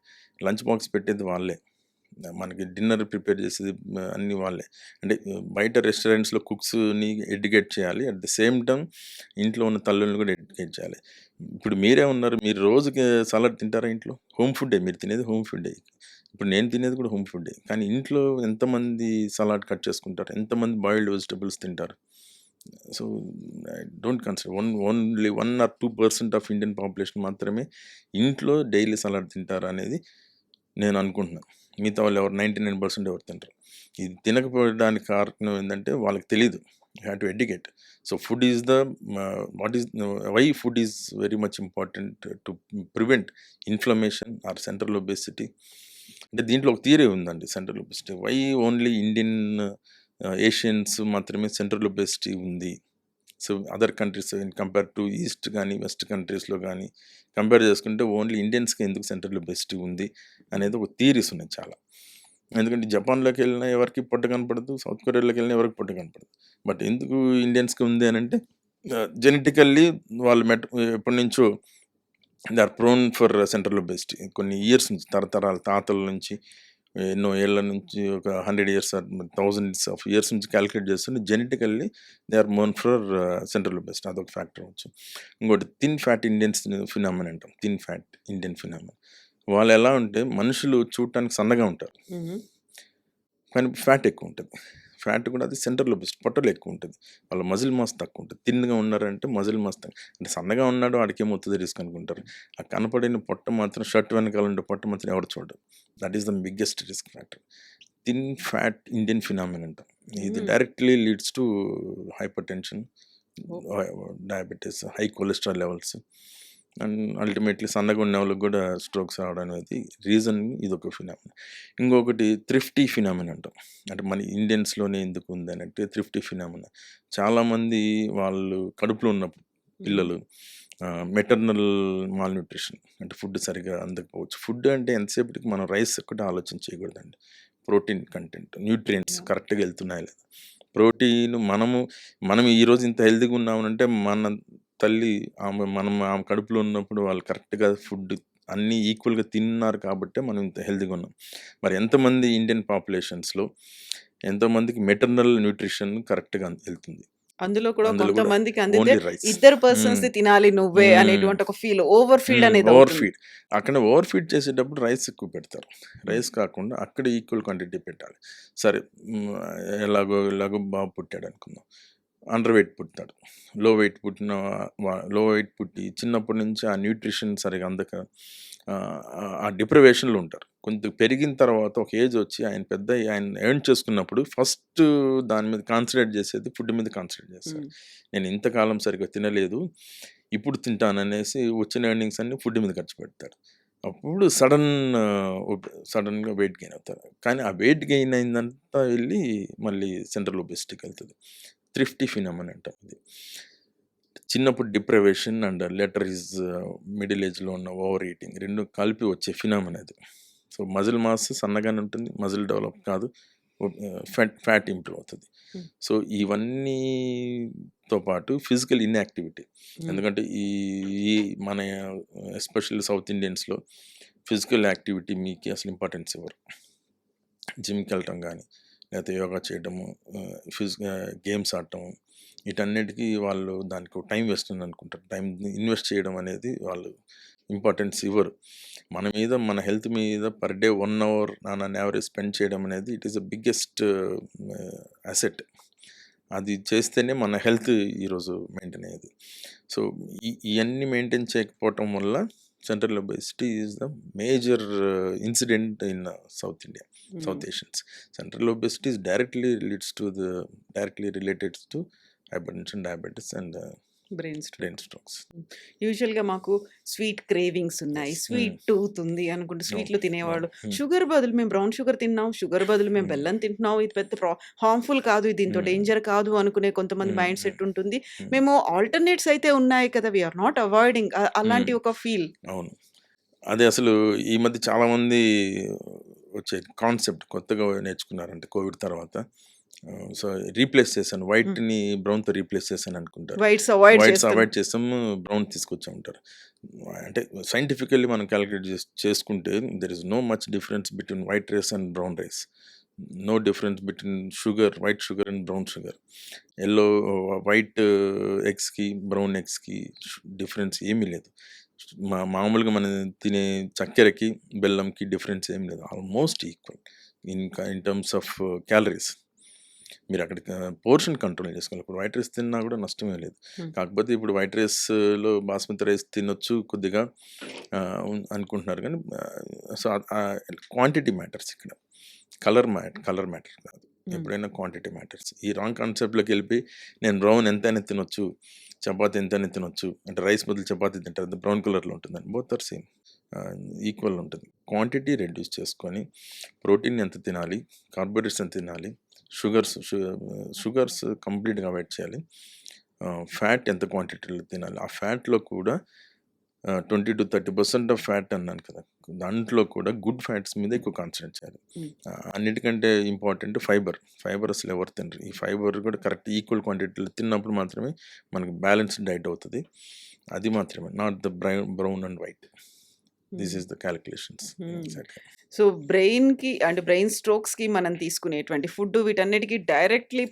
ప్రపోర్షనేట్‌గా అవును. ఉంటుంది అనేటువంటి కాన్సెప్ట్ కానీ, నిజంగా ఇంత ఇంపాక్ట్ దాని మీద పడుతుంది అనేటువంటి అవును. అవేర్‌నెస్ కానీ, ఇంత ఎడ్యుకేషన్ కానీ లేదు కదా! సో, అవును. As a senior consultant actually మీ దగ్గరికి ఎవరైనా వచ్చారు. ఇలాంటి పేషెంట్ వచ్చారు. హ్మ్. కొన్ని కంప్లెయింట్సో, కాంప్లికేషన్సో ఉన్నాయి హ్మ్. అనుకున్నప్పుడు, మనం ఎప్పుడో నర్వస్ సిస్టమో దాని మీద ఫోకస్ పెట్టుకుందాం. మీ ఫుడ్ గురించి హ్మ్. చెప్తే వాట్ విల్ బి అవును. దేర్ రియాక్షన్ ఎట్లా ఉంటదసలు? డెఫినెట్‌గా వాళ్ళకి రియాక్షన్ ఫుడ్ మీద ఇంక మరి ఇంకేం తిని బతకాలి? ఫుడ్ కూడా తినకుండా రాంగానే ఫస్ట్ న్యూట్రిషనిస్ట్‌లు న్యూట్రిషన్ చెప్పినట్టుగా మీరు నేను చెప్పడం ఏంటి? చెప్తున్నాను అనేది చాలామంది రియాక్ట్ అయ్యారు నా దగ్గర. సో, ఎనీ బ్యాడ్ హ్యాబిట్స్ అని అడిగినప్పుడు ఈ చాలామంది పేషెంట్స్‌కి ఎనీ బ్యాడ్ హ్యాబిట్స్ అంటే అస్సలు లేవంటారు. హ్మ్. చూసి మనిషిని చూడంగానే నాకు కనబడుతుంటది కదా! అంత లావున్న, అంత పొట్టేసుకున్నోడు బ్యాడ్ హ్యాబిట్స్ లేకపోవడం ఏంటని అనుకుంటా నేను. వాళ్ళ వాళ్ళ దృష్టిలో ఎంతసేపటికి బ్యాడ్ హ్యాబిట్స్ అంటే డ్రింకింగ్ అండ్ స్మోకింగ్ ఒక్కటే కనిపిస్తది. నాట్ దిస్ ఇది కాదు వెజిటబుల్స్ తినాలంటే తింటూనే ఉంటారు. కర్రీలో కలుపుకునే vegetables they are considering as a diet. Boiled vegetables సెపరేట్‌గా తినడం అనేది చాలా ఇంపార్టెంట్. అంటే హ్మ్. స్టీమ్ బాయిల్ కొంచెం కొద్దిగా స్టీమ్ బాయిల్ చేసుకొని. సో, బట్ చాలామంది తింటారు కానీ ఒక్కళ్ళు కూడా ఫాలో కారు. ఒ ఒక ఒక పేషెంట్‌కి వర్టిబ్రల్ ఆర్టరీ అన్యూరిజం వచ్చింది. సర్జరీ చేశాను. ఆయనకి వాళ్ళ పేరెంట్స్ అంటే యంగ్ ఫెలో 25 ఇయర్స్ కూడా కాలేదు. అతనికి వర్టిబ్రల్ ఆర్టరీ అన్యూరిజం పెద్దది. ఏంటిది ఇంత పెద్ద ప్రాబ్లమ్ వచ్చింది. మా వాడికి ఏం హ్యాబిట్స్ లేవు. అస్సలు ఏం సిగరెట్లు తాగడు. టీ కూడా తాగడు. మరి ఏం తాగుతాడంటే థమ్స్ అప్ తాగుతాడంట. హ్మ్. అంటే థమ్స్ అప్ అనేది ఒక బ్యాడ్ హ్యాబిట్ కింద వీళ్ళెవరు కన్సిడర్ చేయట్లేదు. Thums Up is a good drink అనుకుంటున్నారు. ఎనర్జీ డ్రింక్ అంటే మాన్స్టర్ అని ఒకటి, ఇంకోటి డైట్ కోక్ డైట్ అనేది కోక్ ఒకటి. ఉంటుంది. అందులో ఎనర్జీ డ్రింక్స్ ఎనర్జీ అనేవి డ్రింక్స్ ఉంటాయి. ఉంటాయి. ఎనర్జీ డ్రింక్స్ ఇయన్నీ కూడా ఎనర్జీ ఇవ్వవు అవి. అవి ఇండైరెక్ట్‌గా they cause damages to the blood vessels. హ్మ్. ఇంటర్నల్ బ్లడ్ వెసల్స్ బ్రెయిన్‌లో అవ్వచ్చు, హార్ట్‌లో అవ్వచ్చు, లేకపోతే టోటల్ బాడీలో ఎక్కడైనా ఇంటర్నల్ వాల్‌ని ఎండోథీలియం అంటారు. ఎండోథీలియల్ వాల్స్‌ని డ్యామేజ్ చేస్తాయి. దానివల్ల వచ్చేటివే ఈ బ్లడ్ క్లాట్స్ అవ్వచ్చు, హైపర్‌టెన్షన్ అవ్వచ్చు, లేకపోతే అన్యూరిజమ్స్ అవ్వచ్చు. ఇవన్నిటి కూడా డెఫినెట్‌లీ దట్ ఈస్ లింక్ ఉంది. ఆయన తీసుకునే టీ, కాఫీలు ఇన్‌ఫాక్ట్ టీ, కాఫీలే బెటర్ థమ్స్ అప్ కంటే. హ్మ్. Thums Up definitely directly related to his vertebral artery aneurysm అని నేను అనుకుంటున్నా. హ్మ్. ఇప్పుడు టీ, కాఫీ అనుకున్నప్పుడు కూడా చాలా వరకు బ్లాక్ కాఫీ లేకుంటే బ్లాక్ టీ అనేది తాగుతుంటారు. లేదు మేము షుగర్‌ని, మిల్క్‌ని హ్మ్. అవాయిడ్ హ్మ్. చేస్తున్నాము. గ్రీన్ టీలు బెటర్ అంటారు హ్మ్. కదా! హ్మ్. వాటిని తీసుకోవచ్చా? హెర్బల్ టీ హ్మ్. ప్రొడక్ట్స్ ఇవన్నీ ఉంటాయి కదా! వాట్ డు యూ సజెస్ట్ నిజంగా ఏది సూట్ అవుతుంది మనకు? అంటే బెస్ట్ ఏంటంటే నేను బ్లాక్ కాఫీ బెటర్ అని చెప్తారు. Black coffee is 1 or 2 black coffees. దాంట్లో ఫ్యాట్ బర్న్ కూడా ఎక్కువుంటది. లివర్ కూడా డీటాక్సిఫై అవుతదని చెప్తారు. సో, కొంతమంది బ్లాక్ కాఫీ పడనప్పుడు ఇంక అదర్ ఆప్షన్స్ టీ తాగొచ్చు. 2 cups of tea per day is acceptable. అంటే ఫ్లావనాయిడ్స్ ఉంటాయి. Flavonoids is best antioxidants. హ్మ్. ఆ టీ తాగొచ్చు. గ్రీన్ టీలో కూడా యాంటీ ఆక్సిడెంట్స్ ఎక్కువుంటాయి. ఏదన్నా కూడా 1 or 2 cups or maximum 3 cups.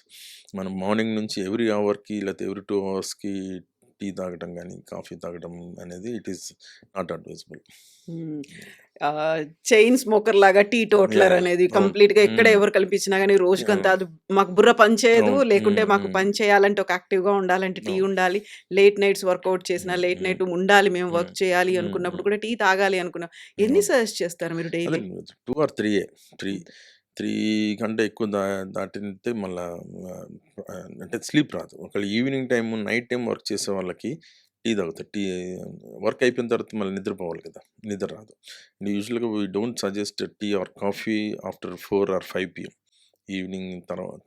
ఎందుకంటే నిద్ర రాదు. హ్మ్. ఎందుకంటే స్లీప్‌లెస్‌నెస్, chronic sleep deprivation is one of the risk factor for all these strokes మనం మాట్లాడుకున్నప్పుడు. క్రానిక్ స్లీప్‌లెస్‌నెస్ ఉందనుకోండి, దాంట్లో కార్టిజాల్ లెవెల్స్ పెరుగుతాయి. Stress hormone. అది సో, డైరెక్ట్‌గా ఈవినింగ్ టైమ్స్ గానీ ఎక్కువ టీ తాగటం వల్ల నిద్ర గూడా రాదు. ఇండైరెక్ట్‌లీ నిద్ర is sleep deprivation is another risk factor for the stroke. ఈ మధ్య కాలంలో హ్మ్. ఇలా హ్మ్. Different opinions yeah! కనిపిస్తున్నవి నెయ్యి మీద. హ్మ్. నెయ్యి చాలా వరకు తినండి, ఎక్కువ హ్మ్. తినండి. నెయ్యి తింటే మనకిలా హ్మ్. మోకాళ్ళ నొప్పులో లేకుంటే అవును. అందులో హ్మ్. గుజ్జో వస్తుంది అనేవాళ్ళు. హ్మ్. నో, నో, నో నెయ్యి తినొద్దు అది ఫ్యాట్ ఎక్కువుంటుంది. మీకు కొవ్వు హ్మ్. శాతం యాహ్! ఉంటుంది అనేది. పూర్వకాలం నుంచి యేసుకునేవాళ్ళు కదా! వాళ్ళందరూ నెయ్యి తినేవాళ్ళు. ముద్దపప్పు, ఆవకాయ, నెయ్యి ఇదే అవును. కాంబినేషన్ కదా అనుకుంటే, నెయ్యి గురించి ఏం చెప్తారు మీరు? అంటే నెయ్యి ఈజ్ లిమిటెడ్ క్వాంటిటీలో తీసుకోవచ్చు. దాంట్లో ఒమేగా 3 ఫ్యాటీ యాసిడ్స్ ఉంటాయి.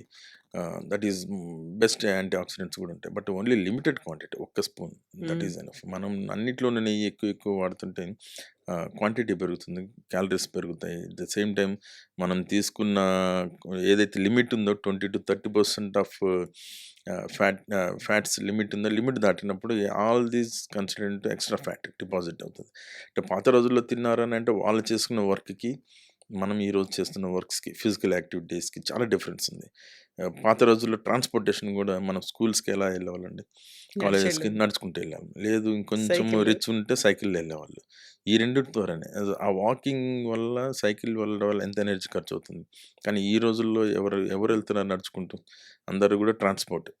బస్ అవ్వచ్చు, ఓన్ కార్ అవ్వచ్చు, లేకపోతే పబ్లిక్ ట్రాన్స్‌పోర్ట్ అవ్వచ్చు. దీంట్లోనే వెళ్తున్నారు. No physical activity. వర్క్‌కి వెళ్ళేవాళ్ళు కూడా ఫిజికల్ యాక్టివిటీ లేదు. ఆ రోజుల్లో ఉన్న ఫిజికల్ యాక్టివిటీకి, ఈ రోజుల్లోని ఫిజికల్ యాక్టివిటీ డిస్పారిటీ చాలా ఉంది. సో, మనం ఎంతసేపటికి ఫుడ్ కన్జంప్షన్‌ని కన్సిడర్ చేయకూడదు. అందులోనూ పాత రోజుల్లో తినేది మిల్లెట్స్ ఎక్కువ తిన్నారు. గ్రెయిన్స్ ఎక్కువ తిన్నారు. దంపుడు బియ్యం ఎక్కువ తిన్నారు. ఇప్పుడు తింటున్నదంతా కూడా పాలిష్డ్ రైస్.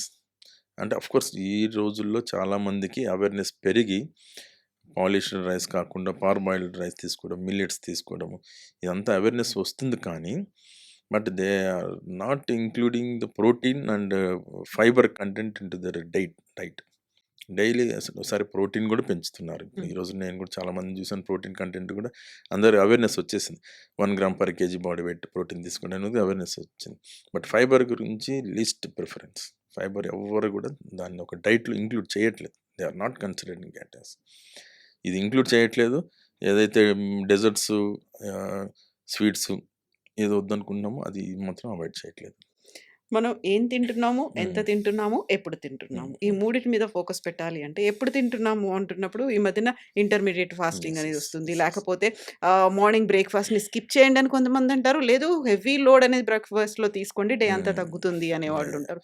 ఎంత గ్యాప్ అనేది ఇది ఉండాలి? చాలా చాలా ఇంపార్టెంట్ క్వెషన్. యాక్చువల్లీ నేను టాపిక్ ఇద్దాం అనుకున్నా. ఇంటర్మిటెంట్ ఫాస్టింగ్ చాలామంది ఈ రోజుల్లో చాలామంది ఫాలో అవుతున్నారు. అంటే 16 అవర్స్ ఫాస్టింగ్. అంటే ఇప్పుడు వర్క్ ప్రొఫైల్ కూడా డిపెండ్ అయి ఉంటుంది. 16 అవర్స్ ఫాస్టింగ్ ఇప్పుడు నాలాగా నేను డాక్టర్‌ని అవ్వచ్చు. లేకపోతే ఇంకేదైనా పారామెడికల్ హెల్త్‌కి స్టాఫ్ అవ్వచ్చు. డ్రైవర్స్ లేకపోతే నైట్ డ్యూటీస్ చేసే వాళ్ళు కావచ్చు. వాళ్ళని బేస్ చేసుకొని క్యాలిక్యులేట్ చేసుకోవాలి.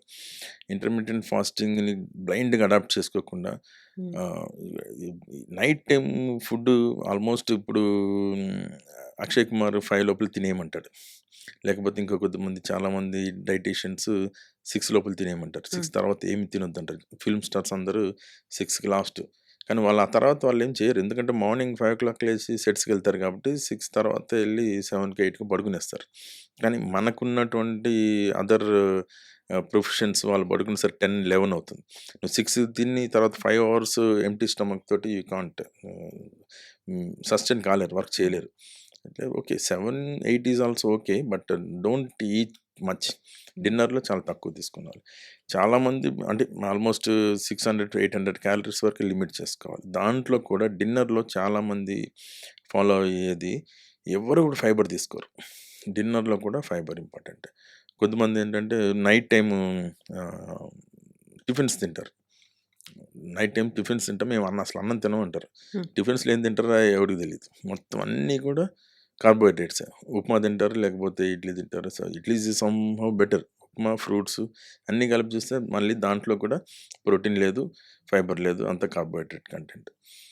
కొద్దిమంది బ్రేక్‌ఫాస్ట్ స్కిప్ చేస్తారు. చాలామంది చెప్తున్నారు కూడా. బ్రేక్‌ఫాస్ట్ మానేయాలి అదనేసి.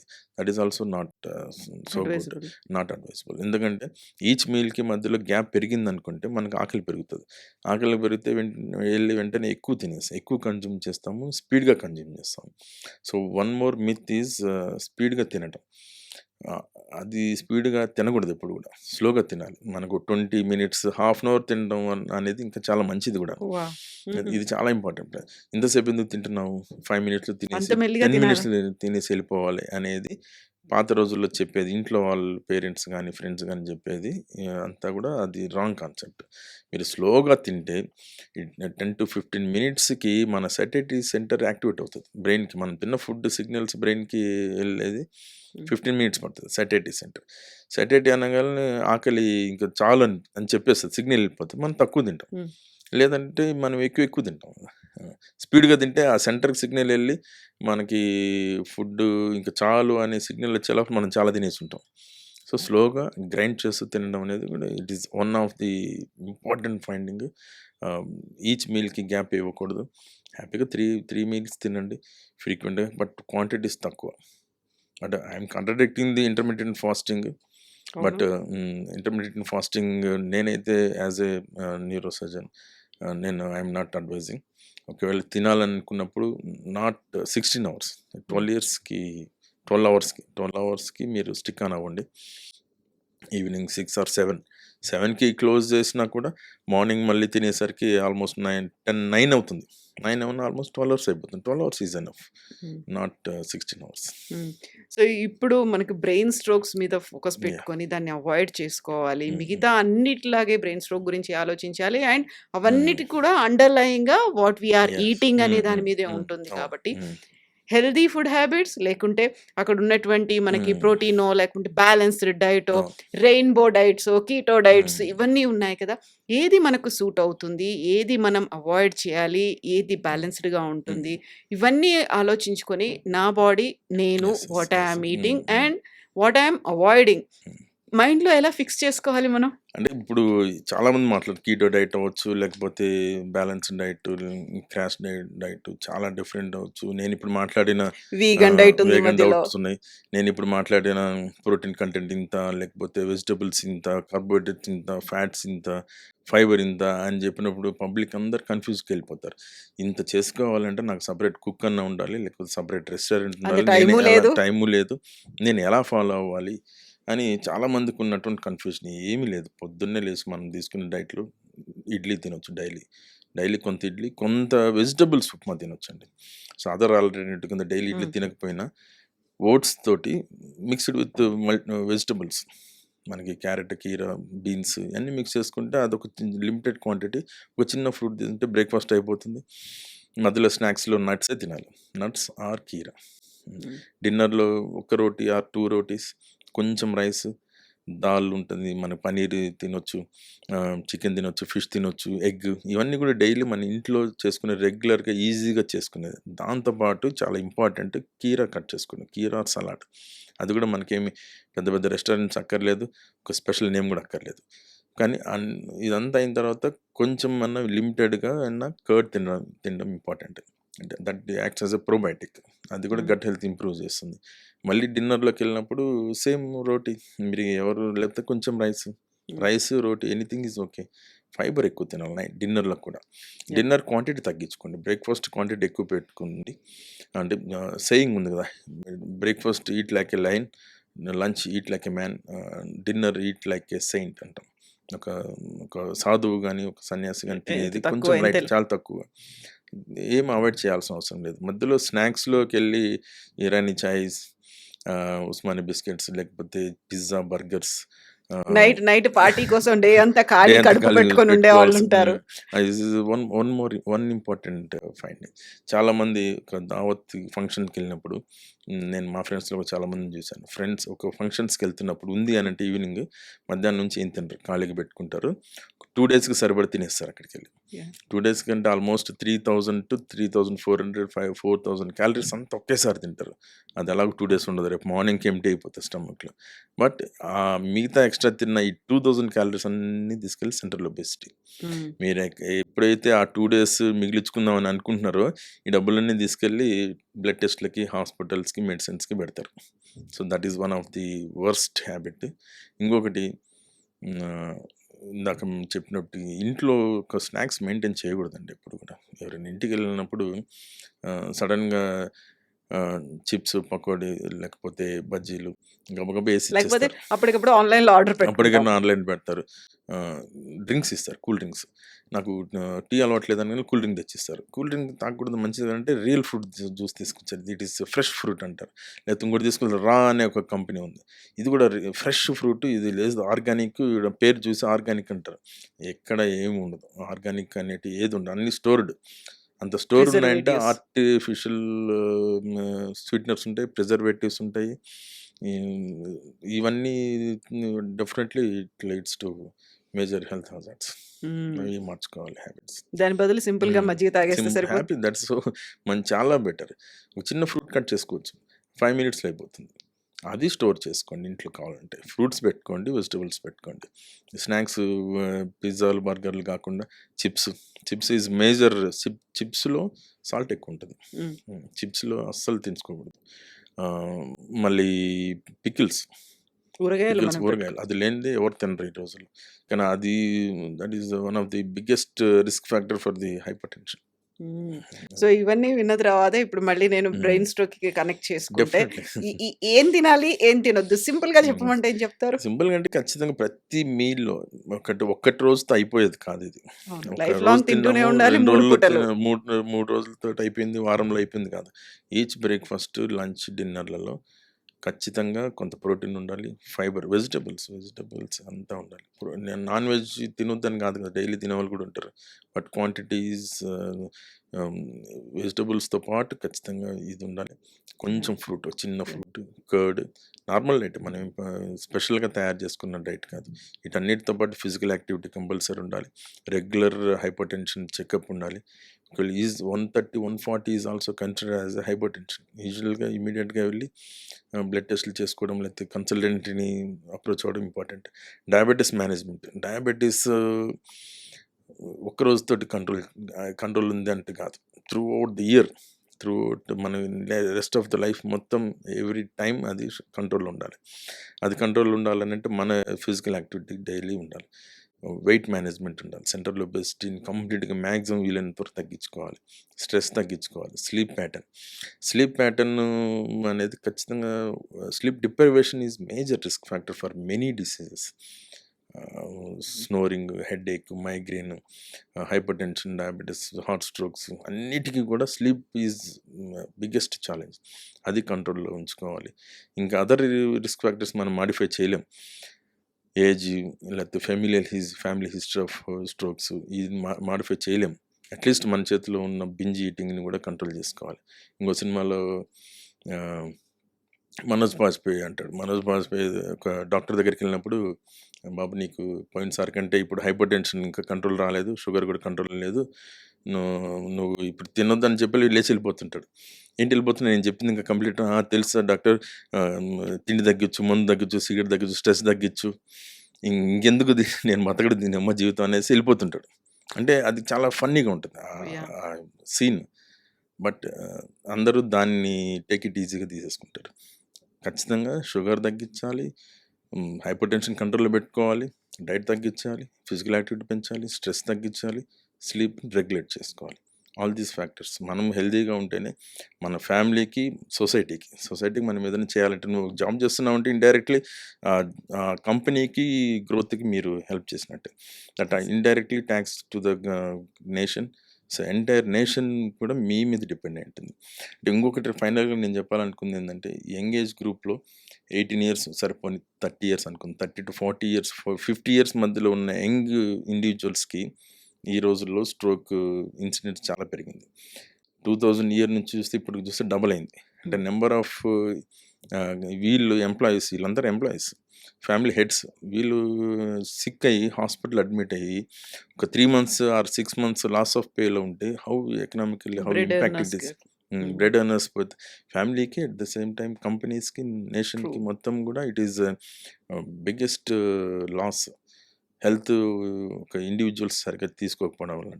అంటే I'm not saying old age వల్ల మనకి స్ట్రోక్ వచ్చినందువల్ల మనకి ఏం పెద్ద నష్టం లేదని అనుకోవడానికి, it is not the same.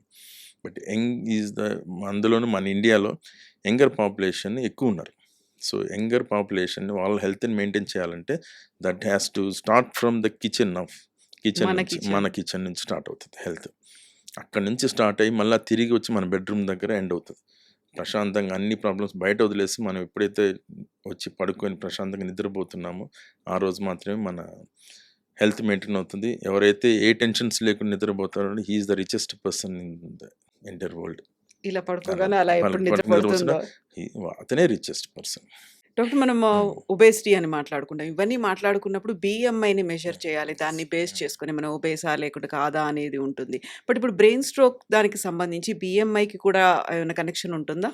Actually BMI అనేది ఎప్పటి నుంచో వెయిట్తో పాటు బిఎంఐ కూడా క్యాలిక్యులేట్ చేస్తున్నారు. బిఎంఐ మెజర్స్ మీరు ఎంత హైట్కి తగ్గ వెయిట్ ఉన్నారా లేదా అనేది మాత్రమే మెజర్ చేస్తుంది. అంటే weight divided by height in metre స్క్వేర్తో చేస్తే బిఎంఐ వస్తుంది.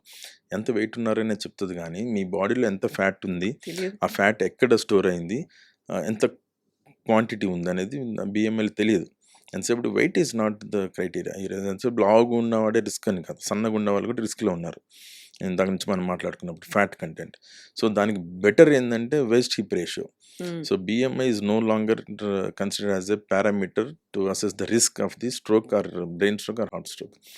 వేస్ట్ హిప్ రేషియో అనేది most accurate. Waist hip ratio అంటే వేస్ట్ మెజర్మెంట్స్ ఎక్కడ చూస్తుంటే just above the umbilicus measure చేస్తాము. హిప్ రేషియో ఈజ్ జస్ట్ ఈ హిప్ దగ్గర జస్ట్ బటక్స్ దగ్గర నుంచి మ్యాక్సిమం విడ్త్ ఎక్కడ ఉందో క్యాలిక్యులేట్ చేస్తాం. అది నార్మల్గా ఎంత ఉండాలంటే లెస్ దెన్ 0.9 ఉండాలి. 0.9 ఈజ్ ది లోయెస్ట్ రిస్క్. 0.9 నుంచి 0.99 ఉన్నా కూడా it is okay, consider as a safe. More than 1 is risk factor, అంటే పొట్ట ఎక్కువ ఉంది అని అర్థం, సెంట్రల్ ఒబేసిటీ ఎక్కువ ఉంది. More than 1 WHR is more than 1 ఉంటే you're considering that is a highest risk. ఎక్కువలో ఉన్నారు, ఇమ్మీడియట్లీ వాళ్ళు సెంట్రల్ ఒబేసిటీ మీద కాన్సన్ట్రేట్ చేయాలి. అంటే ఇప్పుడు సేమ్ టైం ఇప్పుడు బిఎంఐ ఒక యంగ్ ఇండివిజువల్ సన్నగా ఉన్నాడు బట్ పట్టు ఉంది, అతని బిఎంఐ హైట్ తగ్గ వెయిట్ తక్కువ ఉన్నాడు, 24 ఉంది, 24-25 ఉంది బిఎంఐ. బట్ అదే ఇండివిజువల్కి ఒక మంచి స్పోర్ట్స్ పర్సన్ లేకపోతే ఒక అథ్లెట్ ఆర్మీలో ఉన్నాడు లేకపోతే మంచి ఫిట్నెస్ ఫ్రీక్, అతని బిఎంఐ కూడా 25 ఈవెన్ పెద్ద ఎక్కువ కూడా ఉండొచ్చు. బట్ అతని హైట్కి తగ్గ వెయిట్ కంటే కూడా ఫ్యాట్ కంటెంట్ అతనికి చాలా తక్కువ ఉంటుంది. రిస్క్ అప్పుడు ఇతను బిఎంఐ సేమ్ ఉన్నా కూడా రిస్క్ ఫ్యాక్టర్ అనేది థిన్గా ఉండి సెంట్రల్ ఒబేసిటీ ఎక్కువ ఉన్న పర్సన్కి ఎక్కువ ఉంటుంది. ఫిట్గా ఉండి వెయిట్ మోడరేట్గా ఉన్నా కూడా సెంట్రల్ ఒబేసిటీ తక్కువ ఎవరికి ఉంటుందో అతనికి హైయెస్ట్ రిస్క్ అనేది తక్కువ ఉంటుంది. So waist hip ratio is important parameter. ఈ చాలామందికి ఈ పాయింట్ తెలియదు, ఎంతసేపటికి బిఎంఐ అనుకుంటుంటారు. BMI is basal metabolic index కింద కన్సిడర్ చేస్తాం. అసలు ఇది అన్నిటికంటే waist hip ratio is consider as a most important. ప్రతి ఒక్కళ్ళు ఈ రోజు నుంచి వాళ్ళు కౌంట్ చేసుకొని ఒకవేళ ఎక్కువ ఉంది అనుకుందాం, ఎక్కువ ఉంది అని అంటే చెక్ చేసుకుని వదిలేయకుండా సో నెక్స్ట్ మంత్ దాన్ని క్యాలిక్యులేట్ చేసుకోవాలి. మనం ఎంత తగ్గించాం, ఎంత టార్గెట్ పెట్టుకున్నాం, వేస్ట్ హిప్ రేషియో తగ్గాలి అని అంటే ఏమేమి చేయాలి. డెఫినెట్గా మీకు waste hip ratio more than 1 ఉన్నప్పుడు ఎంత రిస్క్ ఉందో మీరు తగ్గించుకుంటూ వస్తే ఆ రిస్క్ ఆటోమేటిక్ హాఫ్ అయిపోతుంది. దానికి చేయడం వెరీ సింపుల్. ఒక 1 kg 2 kg వెయిట్ డ్రాప్ అయినా, నాట్ ద వెయిట్ డ్రాప్ అయిపోయినా పర్వాలేదు. ఒబేసిటీ ఇంచ్ అంటే central obesity and abdominal circumference ఒక 1 ఇంచ్ తగ్గింది అని అనుకుంటే ఇంచ్ లాస్ అంటాం. Inch loss is a biggest difference చూపిస్తుంది. వెయిట్ లాస్ నువ్వు 5 kgs తగ్గినా కూడా ఇంచ్ లాస్ అవ్వలేదు అనుకోండి, there is no change in the risk. Inch loss is చాలా ఇంపార్టెంట్. అదే కదా, అదే ఎక్సెల్ నుంచి ఎల్కి తీసుకొస్తుంది, ఎల్ నుంచి ఎంకి తీసుకొస్తుంది. So weight is not the risk factor here. The waist circumference is the important challenge. Yes, doctor. Thank you so much, doctor, for your insightful information. Moreover, what we are eating, ade dani meeda focus pettukoni undali. Okay. Thank you so much. You. And for more videos, please subscribe to iDream. Please subscribe to iDream. Please subscribe iDream. And please subscribe to iDream. For more videos, subscribe to iDream. please like, share and subscribe to the channel. Congratulations, iDream. Subscribe to iDream. Subscribe to iDream. So subscribe to iDream Media. iDream ki iDream team andarki huge congratulations. Please subscribe iDream Media. Please subscribe to iDream. Subscribe iDream. Please subscribe to iDream. I dream అంటే నా కళల ఛానల్ను subscribe చేసుకున్న నోరు తిరుగుతలేదు. మీరైతే గంట గుర్తు కొట్టండి. For more such videos, please subscribe to iDream. Subscribe to iDream. Please subscribe to iDream. Please subscribe iDream Media. Please do subscribe to iDream. Please subscribe to iDream Media. For best entertainment and information, please subscribe iDream. And don't forget to subscribe to iDream.